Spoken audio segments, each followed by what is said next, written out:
And it moves us all. The Circle of Life's in Lorcana. My favorite Disney song of all time, and it's not even close. And I want to shout out Liam from the Illumineers because he pointed out some things about this artwork which I really thought was amazing. And he pointed out in the clouds, you've got these animals and the sun here. While of course it is the sun, it's also potentially the great illuminary. You can sort of see by like the tower and all these sorts of things. So it's a Disney art mixed in with Disney Lorcana, but it's just a really, really cool artwork. One I'm looking forward seeing closer up. It's also going to be the lore counter for the set that you get in like the OP kits. So if you're going to locals, this could be one of your prizes as a lore counter. Sing Together 8, play a character from your discard for free. Thank you to the channel sponsor, Card Market. As usual, great place to buy singles online for Disney Lorcana. It's a good card. We've seen some discard recursion in the past, and it hasn't quite popped off. Like we saw Revive, I think in maybe set 5. I think it might still be in Core Constructed, which is a 5-cost uninkable. Play a character from your discard for free. But this is significantly better. Why is that? Well, there's a couple of reasons. Firstly, it's inkable. It does cost more if you're playing it for cost, but if you are singing it, which obviously in Amber you can do quite easily, you can gain a huge amount of tempo.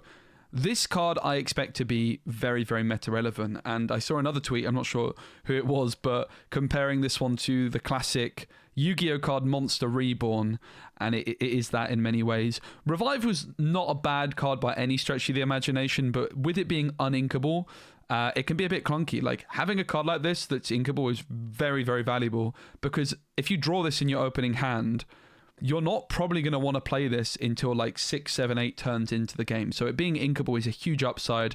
It is very expensive if you're just trying to play it for cost, and it's a card that you really want to be singing, and I absolutely love it. Obviously, we're seeing a lot of singer cards, Powerline cards in particular in Ruby. So Amber Ruby's got potential of playing this card, but obviously any Amber deck with the usual Amber singers. We haven't seen Ariel Spectacular Singer as it stands, but this is a really, really awesome card. I'm excited to see the main use cases for this one. Obviously, if you can like recur some card draw, like Rapunzel would be the obvious one in the past, and maybe in Infinity Constructed that could be a target. But yeah, I'm not sure, but it's got to be good, right? It's a very exciting one. There's no doubt about that. I mean, maybe even Maui Half Shark, right? If you're playing like a Ruby Amber action song deck, being able to replay Half Shark sounds pretty good. Like you've got a Half Shark on the board, right? Bam, you challenge, you get Circle of Life from your discard and add it to hand. And then with some other stuff, you sing Circle of Life, get another Half Shark down. Oof, that's a good way to close a game. Seems very good. My camera seems to be a bit funny, but we'll continue. Powerline Musical Star is a new epic card, and it's got 4 strength, 3 willpower, and it can have Rush. If you've played a song this turn, this character gains Rush. For the first time ever, we're seeing it eye to eye. This card's amazing. I'm actually going to watch the Goofy movie after this video. I've never watched it. I need to sort that out before the set drops. Kenneth Anderson, the artist on this one, friend of the channel, he once gave me a token for like a food token. So I got like a free meal thanks to Kenneth Anderson, and he just keeps producing these banner artworks. Really, really excited for this one to be an epic card, and it's got to be good, right? 4/3 Rush that you can play on turn 3 is absolutely incredible. It's Madam Mim Fox levels of good. Madam Mim Fox, I would be very surprised if it's going to be reprinted. Very, very surprised. Maybe in like 2 years we'll see it reprinted, but it's too strong, I think. Whereas this is like the conditions a lot harder to meet, right? Like if you want to rush with this on turn 3, you're going to have to sing with one of your 1 or 2 cost cards, right? So, but it's just got good stats. Like it's really not too bad played on its own. It's also going to be interesting to see if Maui Hero to All is reprinted, for example. Like we haven't really seen that many new Rush cards being printed in this set. This card's got to be good, but it does have a lot of competition. I guess like the other question to ask is, would you rather play this or a card like Hercules or Rafiki from set 1, like the 3/3 that are uninkable quest for 1 with Rush, right? Because those cards are pretty good. Back in set 1, I said, I was on the record as saying the best card in the game was Rafiki, the Rush Rafiki and Amethyst. But then when Madam Mim Fox came out, the jump was so huge. That's why I think it's like important that we're getting this bit of a reset. Like Rafiki was so good in first set, and then Fox came out and it never really saw play ever again. Cards like that are suddenly going to be a lot more relevant. I would probably rather have a 3/3 Rush. But Powerline is also a shift target for the big Powerline, who I believe is shift 4. And that's was actually incredibly relevant with the fact that Powerline is like a sing together card, or it's got a singer tag. And if you sing songs of it, it does cool stuff. So it's a really good shift target. Maybe not quite that outstanding outside of that, but in like a specific Powerline deck where you're going to be playing songs, it's got the potential to rush in. It's got the potential to be a shift target. And realistically, just playing a 4/3 statted card with no ability on turn 3, there's many worse cards and many worse things you could be doing on your turn 3 in Disney Lorcana, particularly with the seemingly big reduction in power level. So I think this is a good card. Up next, we've got Genie of the Lamp, super rare Emerald. You guys know me. I love my Emerald. I love my Emerald cards. And yeah, this card's absurdly good. It is so strong. I love it. Genie of the Lamp, 2/3, quests for 2. While this character is exerted, your other characters get +2 strength. Emerald tends to have a little bit of a problem at times with just having enough stats down on the board in the early game. That might not quite be the case with Prince John going, because you might be able to play like something a little bit more beefy on turn 3. But usually Emerald, you're going to play, let's say, Curse Merfolk or Pegasus on turn 1. On turn 2, you might play something like Flynn Rider or Ursula Deceiver. These kinds of cards don't have huge stats. So when you're going second in particular and you can't just aggro your way to victory, you tend to have a little bit of an issue in Emerald where you just don't have that many stats. We've got Cricky as a really good option, who I think is a set 4 card. And Genie is sort of similar to Cricky in many ways. It's not going to be able to be getting that +2 strength for your characters until turn 5, which is the same turn Cricky does it, because you play this on turn 4, you quest the next turn, or you indeed challenge as well. Very interesting potential for this one in Emerald and Sapphire. Like a 4-cost evasive is very interesting for that deck, because you can sing things like You're Welcome, How Far I'll Go if that's reprinted, and it's not that easy to deal with. And also it's going to be maybe buffing up your other guys, which again, those Emerald Sapphire decks tend to struggle a little bit at dealing with big characters. Like suddenly your Tipo could be a 3 strength Tipo. That's really, really significant if you're going second and trying to maintain and hold your way in the game. It's also an evasive with the 2/3 stat line, which isn't great, but it can't be taken out by Elsa on its own, so it can help you in those evasive battles, particularly because you could turn your Pegasus, which I think Pegasus is probably, I'm going to go out there and say, one of the best 1-drops in the game now, coming into Fabled, at least as it stands. I always love that card. It just tended again to be a little bit overshadowed by cards like Chernobog's Followers, Magic Broom, Diablo. Some of those are still going to be in the game, but I think Chernobog's and Magic Broom rotated out, it seems like. It's always hard to tell which cards are set 4 and set 5, but I believe Chernobog's is definitely set 3, and I think the Magic Broom was set 4. So we're going to be left with Diablo. Pegasus, I expect to see a lot of play, particularly if these Amethyst decks are still going to be playing Genies, playing Elsas. Like having extra evasive answers is going to be really important. Genie gives you that extra and evasive card, but it also gives your other evasive cards +2 strength. It is worth mentioning that the Tinkerbell from set 1 has been confirmed as being reprinted, which has the exact same stat line, same cost, except it does have a different ability, which is that the turn you play it, one of your other characters gains evasive that turn. So that Tinkerbell also helps you in evasive battles. I really like Genie. I think particularly in a Blurple deck, it's particularly interesting just because you can play it quicker, but also maybe in Amber and Emerald as well, because we've got Huey, who allows you to play a 4-cost character on turn 3. and Lantern, which, spoiler alert, is being reprinted, and we'll talk about that later in the video. Bobby Zimuruski, the Spray Cheese Kid. Yeah, I really need to watch the Goofy movie. I'm going to watch it tonight. 1 cost Inkable, 1/2 stat line, quest for 1. When you play this character, you may draw a card, then choose and discard a card. Oh, that's an amazing card. It's the Leaning Tower of Cheeser. So this is a very, very strong card. It's similar to the Steel Simba from set 1. And if you look at that card, you're like, mate, you're kind of overestimating how powerful this is.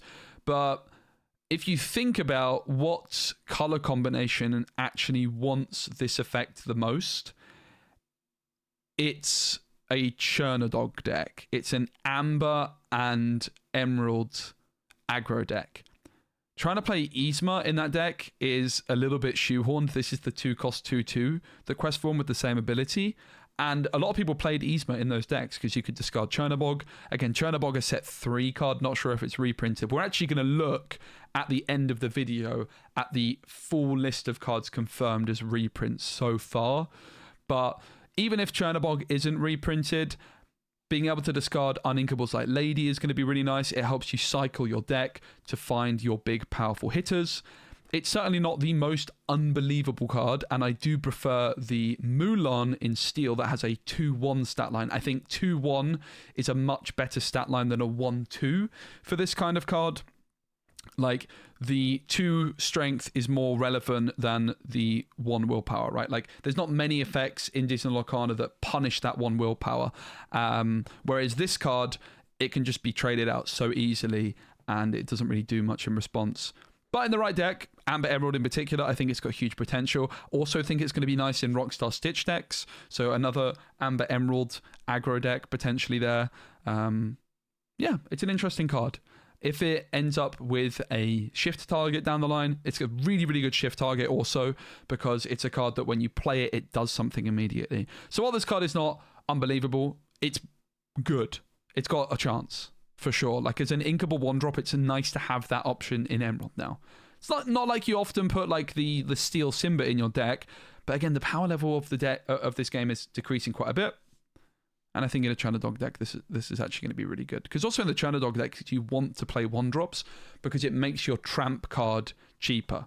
Also populates your discard for something like this maybe, but I don't know. We'll have to see on this, but I've got a good feeling about it. Like, I think on the surface, it's actually quite bad. But I think with synergies, more than meets the eye with this card. Bobby, I really need to watch that film. Roxanne, the Powerline fan. She is fittingly in red with a 2/3 stat line and cost 2 and is inkable. Quest for 1. Concert Lover. While you have a character with Singer in play, this character gets +1 strength and +1 lore. So if you play Cindy on turn 1, if Cindy's even back, and then which I think she is. Cindy, I believe, is confirmed to be back. We'll double check that at the end of the video. But Roxanne then on 2 is going to be a 3/3 the quest for 2. Outstanding.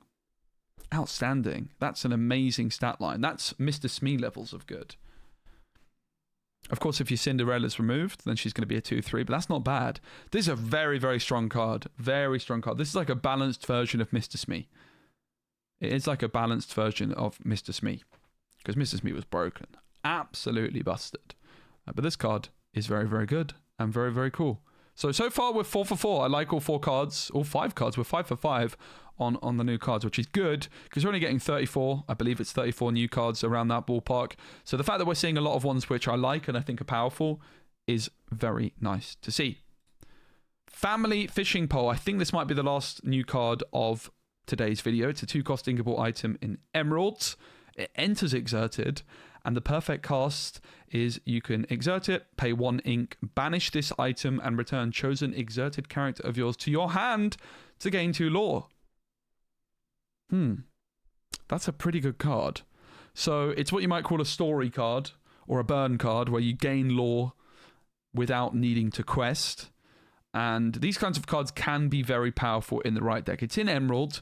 Usually the best story decks or burn decks are going to be paired with Amethyst because Amethyst has like Gathering Knowledge and Wisdom.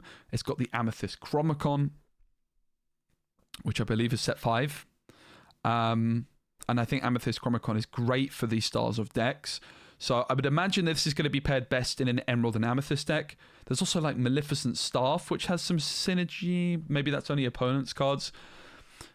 Either way, I would imagine it's going to be best in an Emerald and Amethyst deck. And already, like, one of the cards I mentioned with that is the Chromacon. Maybe like some sort of item synergy. Emerald Amethyst deck. It's not something we've seen. We've seen the item decks mainly be Sapphire, so maybe you could build some sort of Emerald Sapphire aggro with this as well, with like Scrooge McDuck being able to come down for free and contest the board. You have to pay to banish it, and that also synergizes with things like Tamatoa, which could replay it, for example. Oswald. Banish this item, return chosen exerted character of yours to your hand to gain 2 lore. It's obviously good as well with something like a goat, which you want to pick up to gain more lore, but it could also just be good with any sort of powerful effect, like any card which comes down and does something, or any card which is questing for a lot of lore, but then becomes vulnerable. Just being able to pick it up and replay it is strong, or more card draw. So overall, you're paying 3 ink to bounce a card back to your hand and gain 2 lore across 2 turns. I think it's quite good. So I think we're 6 for 6. I gotta say, I quite like this card. It's very niche. It's not a card you're going to put in that many decks, but I think it's got very, very big potential. I gotta say, like, bouncing something back to your hand is powerful, and gaining 2 lore is also powerful. I like that it enters play exerted, and that then you can do something with the next turn. Like, the card's designed in a way that when you meet all of the conditions, it's really, really strong. But it requires you to plan ahead significantly. It plans you to build a deck around it. And I really am excited about the direction that Disney Lorcana is going with Fabled, with this rotation. Because this just looks like such a cool card. This easily could have just been a little bit weaker and just entered ready. But the game devs have decided, no, it's going to start exerted, which is also like so thematic for fishing, right? You have to wait, be patient, and then you get your rewards. So I love this card in many, many different ways. Very, very cool. Oh, there's another one. Look at that. PJP, can we go 7 for 7? Caught up in the music. It's a 4-cost inkable. 3/5 that quests for 1. Shout out loud. Whenever you play a song, this character gets +2 strength this turn. All right, I think we are 6 for 7. Not too into PJP. I mean, actually, maybe I am. He's a 5/5. The turn after you play him. 5/5 for 4 is a ton of stats. If you compare that to the Sapphire Scrooge McDuck, that's a 5/5 that quests for 2, unconditionally, but it is uninkable. Would I rather play a 5/5? Scrooge McDuck is 5/5, right? He's not 4/4. Yeah. Because there's the Scrooge McDuck item guy, that's a 4/4. He's a big boy. And then there's the Scrooge McDuck 5/5 that quests for 2. That's uninkable. It's not a bad card. I don't love it. I would want my 4-cost inkable to do a little bit more. Of course, it is possible that this card can actually get up to more than a 5. The problem is that it doesn't count in your opponent's turn, and you can't play currently in Disney Lorcana any songs during your opponent's turn. So while it's going to be a 5/5, maybe even a 7/5 in your turn, in your opponent's turn, it's going to be a 3/5, which is not easy to deal with. But I think if you're playing a card that's just purely in your deck for stats, you want it to have those stats on your opponent's turn as well, and you possibly want it to quest for 2. So I'm not in love with this one. It's definitely not a terrible card, but I think it's probably the one that I'm least excited about of the bunch. Probably the one I'm most excited about is the Genie. Circle of Life. Powerline's good. Roxanne's great. I like them all. On to reprints, and then we're going to, at the end of the video, look at all of the reprints confirmed to refresh our memory. We've got Mulan Free Spirit. This has support, quest for 2, and it's a 2/3. It's not a bad card. It's a good Mulan shift target in Amber Ruby decks, because we've seen that the legendary Mulan is back now as a super rare. So that's a nice addition for that deck. It's not a bad card, not great. Be King Undisputed is back. Big shout out to friend of the channel, Emily Abadira. I love that this card's back. It's a really strong card. I expect this one to actually be incredibly meta relevant.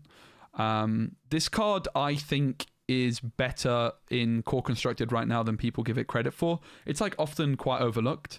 I expect this one to be very, very meta relevant. With like we don't know if Zeus is going to be back, but with the Singer cards in Ruby in particular, like I fully expect this card to be like staple levels of good. It's a uncommon now, which is a rarity reduction. And I'm really also excited to see this because I say Emily's friend of the channel, but I actually have my favorite Lorcana card I have in my collection is a Bee King Undisputed that Emily's done a personalized sketch of Scar on it.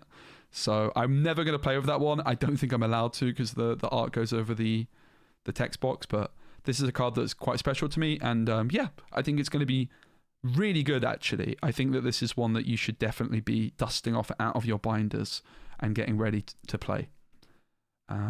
We've got I'll find him, I'll flatten him. Cool, nice to have. I do not like this card. I am always very surprised when I see people playing it, but I think it's a cool card to have in the game. People do like playing it. I personally have never put this card in my deck. I would just rather remove one item and have a character on the board if I'm going to play item removal. There's been some metas though where this card's been almost relevant, with like the blue steel meta before Fortosphere got banned. I personally won't be playing it. I think there's better and more efficient ways of dealing with items. We know Benja's back. Emerald also has some really good efficient 3-cost characters that can deal with it. But I think it's an important card to have in the game because there's some decks that at some point might go a little bit crazy with items, particularly with Oswald still being in the game. You wouldn't be too surprised if Oswald pops off a little bit moving into Fabled, because that is one of the cards which looks like it could be really, really strong and has for a long time. The Queen, Wicked and Vain, is back. Set 1 card, which saw a lot of play. You can exert to draw a card, and there's some Queen theme deck. I think it might not be bad. Probably not going to be outstanding. You would imagine that Amethyst still has enough card draw options. But again, it's really important to remember the context of all of this, that a lot of the cards that we're seeing in Fabled, like the power level of the game is just going down so much. So a card like this, you might look at it and be like, why are they doing this? But you might be surprised. It's a very different game we're about to play. Who are these two guys on my screen? Get them off. 2 friends of the channel, Kree and Jan. And look, Kree's wearing Card Market outfit. Thanks to Card Market again for sponsoring the video. And I will be at Gamescom with Card Market soon. If you guys want to bring your set 9 decks to play against me, I'm going to be doing lots of Fabled content. It's the week before Fabled comes out, but I'll be live streaming from Gamescom on the Thursday to Sunday in about 2 weeks' time. 2 weeks today, as I'm recording this video, I will be live. And we're going to be doing Fabled games, just without the 34 new cards, but we'll have all the reprints confirmed by then. So that's going to be exciting. And World's Greatest Criminal Mind was their card reveal on Podcarna. Banished chosen character with 5 strength or more. Great card to have back in the game. We've seen like the Minnie Mouse that's got an iconic card has a similar effect to World's Greatest Criminal Mind. And Powerline, Amber Ruby song decks, like this could be a target for a lot of the cards in that deck. With Half Shark, I think it's really important that this card got reprinted, and I'm a big fan of it. Also, the Mickey Mouse has synergy with it because the Mickey Mouse can gain support, and then bam, you can give the support to opposing characters. Ursula's Shell Necklace. Now, when set 1 came out, I thought this card was going to be really good. Whenever you play a song, you may pay 1 ink to draw a card. Rapunzel existed though, so this card became irrelevant. Well, Rapunzel is surely not going to be in Fabled, so in an item Amber deck, maybe you could make this work. I don't hate it. I don't hate it. Like, if you showed me this last set, I would have been like, this card is absolutely pants, which most of my reveal videos kind of had that tone. And what you'll notice is I'm looking at a pants card now, but I'm actually seeing the potential of it, which shows you that I have quite a lot of optimism that we're going into a very different game where there's going to be a much wider variety of viable strategies. Probably it's not going to be great. It's very slow, but who knows? Maybe you could build a Amber and Sapphire item deck where you don't have access to Rapunzel, you don't have access to Flaversham. How do you draw cards? Maybe with this? Maybe.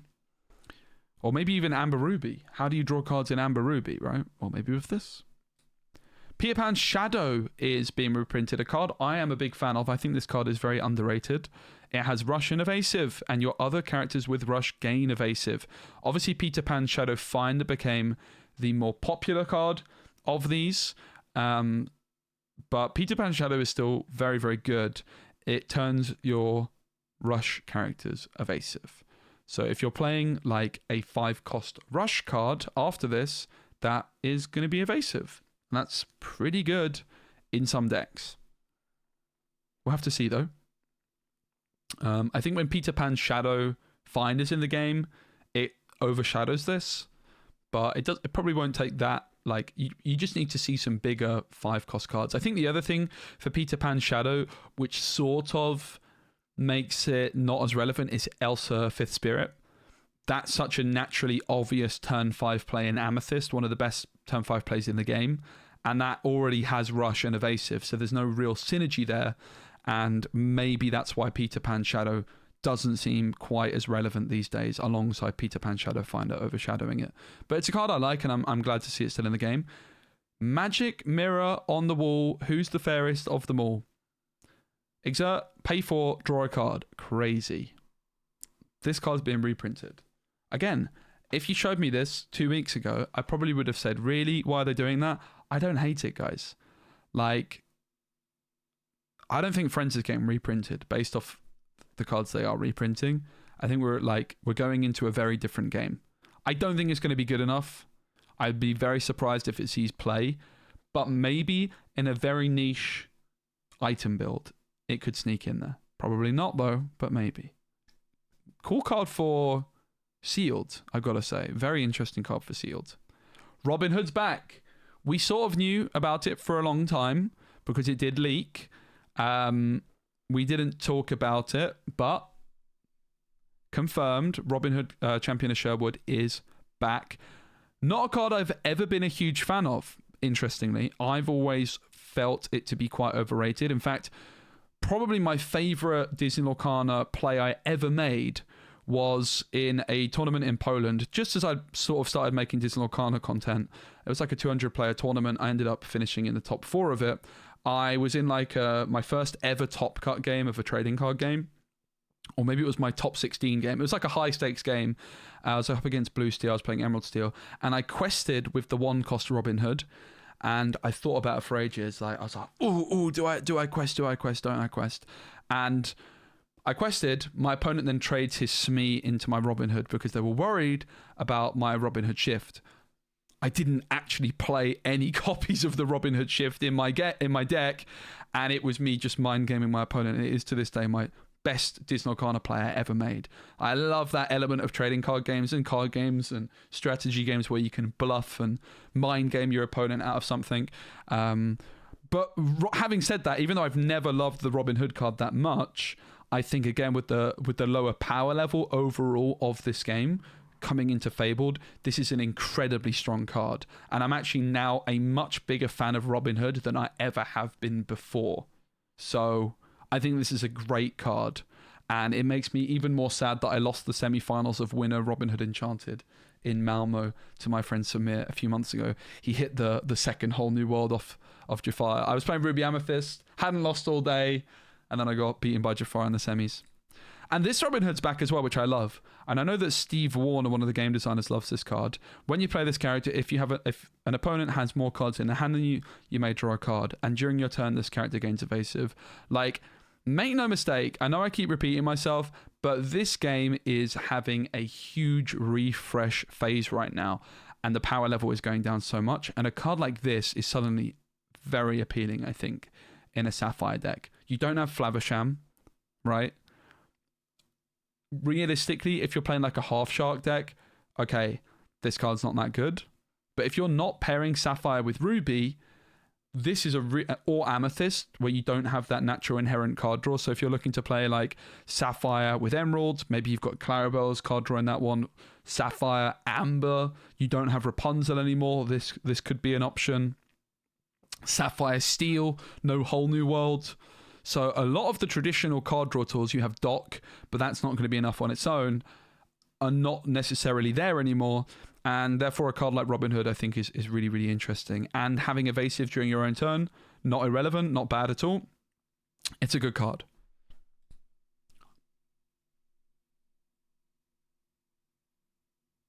Please give me Enchanted Ursula Deceiver. Please give me Enchanted Ursula Deceiver, Ravensburger. That will be my ultimate chase. Oh my god. Imagine that. Imagine an Ursula Deceiver Enchanted. That would be so good. Oh my goodness, I want it.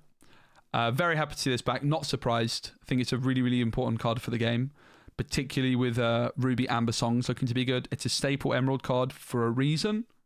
Is it worse now that Prince John doesn't exist? Not really, to be honest, I would say.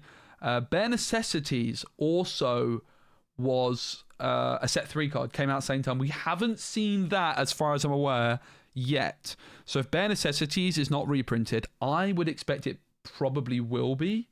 Maybe it's not reprinted immediately. I guess, like with Bare Necessities, you're giving Amber Ruby access to this.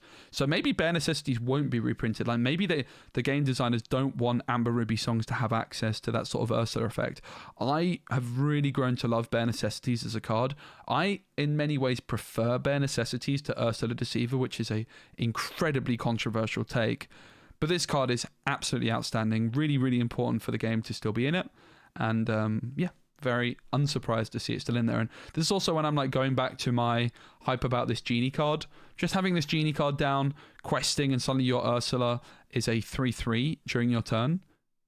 And your opponent's turn if they can't deal with it. Like, this card's really cool. Because that, I think when I was evaluating this card, I failed to communicate that dynamic of it. Because that's huge. Second starter rights reprinted. I'm down for it. This is another really nice one. Chosen player draws 5 cards. I wanted this card to be great for so long, and it just didn't make sense. There was just more efficient options for you. You could only ever play an Amber Amethyst, and if you're playing Amber Amethyst, would you rather play a 10-cost uninkable song, or would you rather play Rapunzel and Friends on the other side and all that malarkey? Well, suddenly now, if you're playing Amethyst and Amber, but also Amethyst and Ruby, you could consider playing some copies of this, because Ruby now has those singer cards. That's a really cool card to see reprinted. I'm really happy for it. I think it could be good. I want to see Jafar back. Maybe they don't reprint Jafar this set and it's like a hype reprint in the next set, for example. But I would love to see Jafar in Fabled. Lantern's back. Now, I did an interview with a Spanish content creator when I was in Madrid, and he asked me, what non-meta card would you most like to see reprinted? And I thought about it long, I thought about it hard, and my answer was Lantern. Because I think that Amber having access to Lantern and ramp strategies is really, really fascinating. This card is fantastic. It is one of the most underrated cards currently in Core Constructed. So now that we're going into a sorry, it's getting late here. It's like nearly 10 p.m. Now we're like going into like a lower power level. I think it's going to be a great card. It's going to be really good for Amber Amethyst if you're trying to win Genie battles, right? Suddenly you've got Huey and you've got Lantern again. So you can like play Blurple in Amber Amethyst. My LCC deck, I lost to Zan Syed in, I think, like the top 6. But I cooked up an Amber Amethyst deck with Lantern and with Huey. You can go like Pascal on turn 3, like a 3/3 evasive, the quest of 3. You can go Genie on 3, those sorts of things. It's really, really interesting. It's a card I like a lot. I'm really glad to see it back in the game. And I think with, again, the power level decreasing overall, I think this is a very, very strong card. I expect it to be incredibly meta relevant. And I like it. I think it should be a meta relevant card. I think it's a fascinating card. It's got huge downside at being uninkable. Drawing multiple of these feels really awkward. And also, if this card is really meta relevant, which I think it will be, it promotes players to start adapting and using cards like Benja and using cards like the Emerald item removal as well, Archimedes and Fred. And I personally really enjoy those sorts of meta games where I start off the meta, where in the first week I'll be playing Lanterns, and then when everybody else catches up and they're playing Lanterns, I'll already be playing Benja, Fred and Archimedes. So I like the look of Lantern and the impact it might have on the metagame overall. I think it's a really, really good card. If you've got your copies of Lantern in your binder collecting dust, get them ready because they are going to be very, very helpful. Great card. One of my favorites.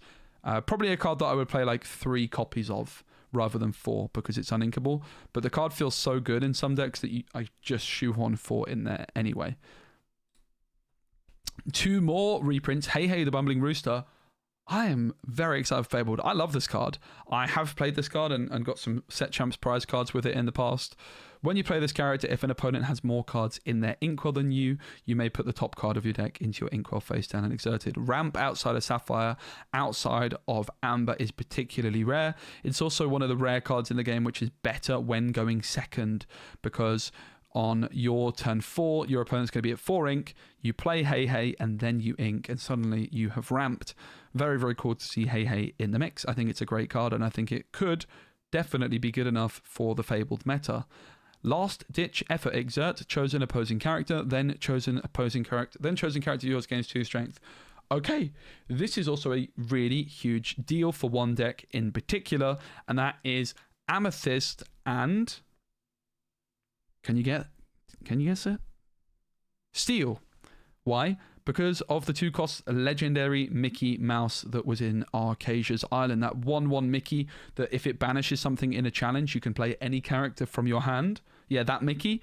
Because you play Mickey on 2, you play Last Ditch Effort on 3, you can exert one of your opponent's characters. Suddenly you give Challenger 2 to your Mickey Mouse can crash into something and then you can play a 10 cost Mickey Mouse bodyguard or whatever you might want to put down. Now it sounds obviously like a huge meme, and to an extent it is, but it's also like so good when it happens. And you might be able to pull it off consistently. And you've also got cards like the Mulan in that deck where you can discard cards to get rid of some of the clunky, uninkable things. I played this combo in Jafar decks in the past to try and get it to work. It was more of a for fun thing. But if Jafar isn't an option, and particularly with a Whole New World not looking to... Well, we know a Whole New World's not going to be in the game anymore. Even if Jafar did get reprinted, I'm not even sure how good it would be. But like the Mickey Mouse stuff, I always sort of believed in, and I think it's got potential. Again, I love the direction that the game is going, where I can look at a theme deck like a Rockstar Stitch deck and actually think it's got the chance to be competitive. And I'm looking at Amethyst Steel, Last Ditch Effort Mickey, and I'm like, yeah, okay, it's probably a meme, but it might be good enough. And I think that maybe when we go into this era of Disney Lorcana, you guys are going to see another level of the deck building that I like to do, because the deck building that I've been known for in other card games was always wacky deck ideas and wacky concepts, but actually turning those kinds of concepts into serious competitive decks. It's like finding where is the line between a meme deck and actually a strong deck. This one's probably closer to the side of meme, but you never know. You never know. I think it's got some potential. Louisa Madrigal, magically strong one, 4 cost uninkable rush. This rock, no problem, go get that Prophecy, Hermana. Again, comparing this card to Rafiki from set 1 and the Hercules, that's also a 3/3 that costs 3 with rush. I prefer those. Not sure any of those are getting reprinted though. So this might be like the new standard that we can expect to see for rush cards. It's obviously not a bad card. If I was playing a draft, I would be picking this incredibly early on. I think it's a decent card, but obviously you would imagine there's maybe better options, but it's hard to say when we don't have the whole card pool. It's quite hard to contextualize, right? Like we're going to be spending a lot of time over the next few weeks building decks and doing deck building streams and looking at all the card pool to really just get our heads ready for Fabled, because yeah, it's hard to process, right, which cards are no longer in the game, which cards are in the game, how's it all going to stack up. I would imagine this one's not going to see play, but it could sneak in here and there, and it's certainly a good constructed or sealed play card. So thanks to Mushy Report for keeping their stuff up to date, because I use that a lot. Thanks to the Lorcana Reddit, and thanks to this Lorcana Reddit user, JMP3898, because they have compiled the list of all confirmed reprints so far. So I thought that we would quickly skim through it just to remind ourselves. Queen, Merfolk, Pegasus, Mulan, Captain Hook. Well, because this is obviously these two were reprinted in the previous set. These aren't Fabled reprints, but they were reprinted in Jafar. Rapunzel, Stitch. So that's all of the one costs. The standouts there is definitely Merfolk and Pegasus for me by a mile. These two cards are brilliant. Absolutely fantastic cards. They're the two standouts. So Rapunzel, Stitch, Kuzco, who we know has got an epic card, Aladdin, Enchantress, Ursula, Gaston, LeFou, Lumiere, Simba. I need to hide my taskbar, because that is bugging me. Okay, it was apparently hidden already. Does it look hidden? I guess I can F11. Bam. All right, so Kuzco's good. Aladdin's like okay. Enchantress I've never been a big fan of. Ursula's outstanding. Gaston's good. LeFou's outstanding, I think. Lumiere is strong. Simba is decent. Corella's good. Very, very good, actually. Robin Hood's fine. Mickey Mouse, I believe it or not, quite like as a card. Particularly with like the new Mickey Iconic and Minnie Iconic that have synergy with Mickey and Minnie's. Mulan's not bad. Like she's got synergy with the Minnie because you can give plus strength to stuff, and then your Minnie can take it out if it's got 5 strength or more, similar to World's Greatest Criminal Mind. Pongo's back, which is not bad at all. Again, like this is a card I used to hate on a lot.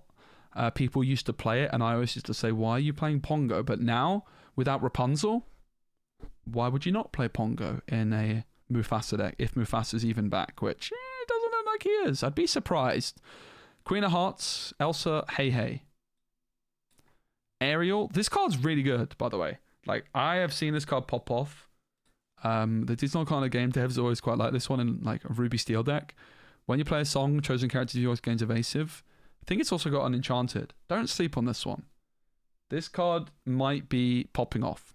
Shere Khan, Sisu, Alice, Dewey, Winnie the Pooh, Benja, Tinkerbell, Ariel, Tinkerbell, Genie, Louisa, Peter Pan, Prince Philip, Tinkerbell, Louie, the Queen, Captain Hook, Mickey Mouse, Moana, Belle, the Queen, Winnie the Pooh, Kuzco, Virana, Queen of Hearts, Aurora, Maid Marian, Eeyore, Li Shang, Robin Hood, Stitch, John Silver. This Robin Hood, I think I might have missed this Robin Hood in yesterday's video. Oh my god, I love this card so much. One of my favorite cards in the game. Yes, please. Great card. I'll definitely be playing this. Also the Gantu, you guys know like the steel Gantu. Oh, what a card. Love those cards. I like the steel Gantu more than the Robin Hood, but the Robin Hood was my first love. Mulan's amazing. Blue Mufasa, not the Mufasa we're wanting. Give us the amber one, please. Robin Hood, Ariel, Tinkerbell, Stitch, Maui, Hades, Elsa, Prince Philip, Maleficent. And then we've got all the actions and items. Improvise, fire the cannons, the last ditch effort, be our guest, heal what has been hurt, world's greatest criminal mind, strength, be king, find them off flat and pirate's life, look at this family, under the sea, second star. And then the items, lantern, magic mirror, rose lantern, coconut basket, Ursa's shell necklace, and pocket watch. And then 2 locations, Atlantica and Hidden Cove. I gotta say, guys, I love the direction. I was not excited for Fabled. I'll make a whole video on it. I was like, really? No new cards. This is going to be terrible. We're just getting old cards. But seeing the direction here, which is that the power level is going down so much, with the chosen reprints, no Smee, no Fox, no Prince John, no Diablo, no Friends, no Cinderella. I think I said that Cinderella's getting reprinted. That I guess she's not. Sorry about that. But yeah, thanks for watching the video. Thanks to Card Market for sponsoring. Very excited for Fabled. We will be doing some Disney Lorcana streams soon once all the cards are out. I'll do some deck building streams. I'll do some deck building streams with some guests. And then, like I say, when I'm at Gamescom, I will be streaming Disney Lorcana Fabled ahead of time without the new cards, but just focusing on sets 5 to 8 and the reprints. All right, see you soon.